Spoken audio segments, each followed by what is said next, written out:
The kings of ancient Mesopotamia ran fast, hunted lions, and collected trees. Kings of those times had many responsibilities. They were not just rulers. Kings were also expected to be religious leaders, warriors, scholars, lawmakers, and builders. To begin with, kings of ancient Mesopotamia were considered divinely appointed representatives of the gods on earth. For example, the Babylonian king Hammurabi is portrayed receiving the laws directly from Shamash the sun god. The primary role of rulers was to be divine agents who were responsible for carrying out what the gods wanted. A king was expected to keep the gods informed of events in his land and could ask them for advice through the act of worship. Therefore, we often see folded hands of kings which indite prayer, and wide eyes which evokes awe. However, there were exceptions when the rulers declared themselves gods, and not just executors of the divine will. Such was Naram-Sin of Akkad. He wears a horned helmet showing their god-like status and authority. Other kings of Mesopotamia didn't wear the horned headdress of actual gods. Instead, they put on stylized versions of a shepherd hat. This symbolized that they were called to be good shepherds to their people and enforce justice in society.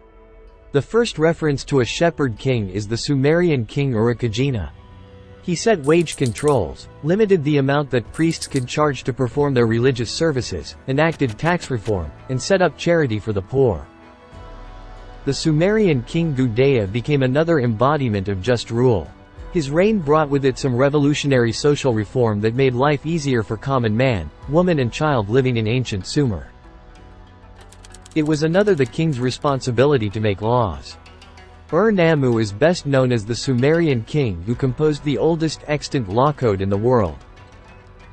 And the Babylonian king Hammurabi is best remembered for the Code of Hammurabi that applied to all lands under his rule. Mesopotamian kings also developed extensive commercial communications and strengthened the economy, which encouraged the development of a stronger civilization. For example, King Shulga of Ur instituted agricultural reforms and standardized weights and measures to ensure fair trade in the marketplace. Ruling a kingdom required territorial expansion, putting down revolts, and fending off rivals, so the king was expected to be a fierce warrior. He supervised from nearby, but the king himself sometimes led his troops into battle. Many kings engaged in lion hunts to show off their strength and bravery, as well as their ability to safeguard the people through slaying dangerous animals.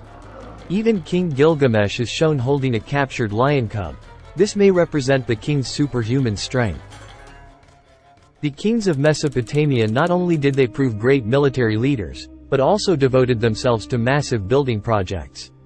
They supervised the construction of massive city walls, temples, granaries, palaces, and bridges. Kings also built breweries, which guaranteed their subjects a steady supply of beer, as well as the first roadside inns so that travelers could rest as they traveled. Neo-Babylonian king Nebuchadnezzar amassed an impressive list of architectural achievements during his reign. They include the Ishtar Gate and the Hanging Gardens of Babylon. To demonstrate their prowess as master builders, kings ordered the construction of foundation figures. These small figurines depict the king as a common builder, carrying on his head a basket of clay. These figurines were placed amongst the foundations of the temple, the construction of which was led by the king. Some ancient Assyrian kings had a particular soft spot. They collected trees. It is believed Tiglath-Pileser was one of the first Assyrian kings to commission parks and gardens with foreign trees and plants. Later Assyrian kings seem to have carried on the same policy, importing various plants and herbs from throughout their empire and beyond.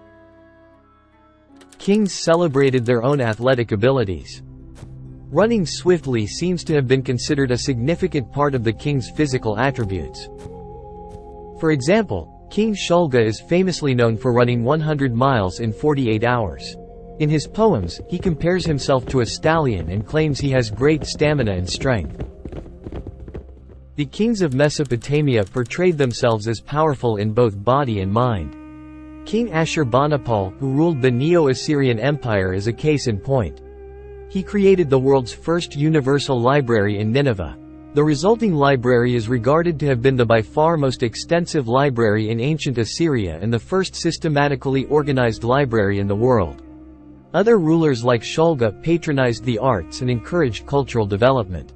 He increased literacy throughout the region and encouraged developments in musical performance as he himself was an accomplished musician. The kings of ancient Mesopotamia had a wide range of duties that reflected their roles as political leaders, religious figures, military commanders, lawgivers, builders, patrons, and protectors of their people. They faced many challenges and opportunities in their quest to maintain and expand their power and influence. They also left behind a rich and lasting legacy that inspired generations of civilizations to come. Thank you for watching. See you next time.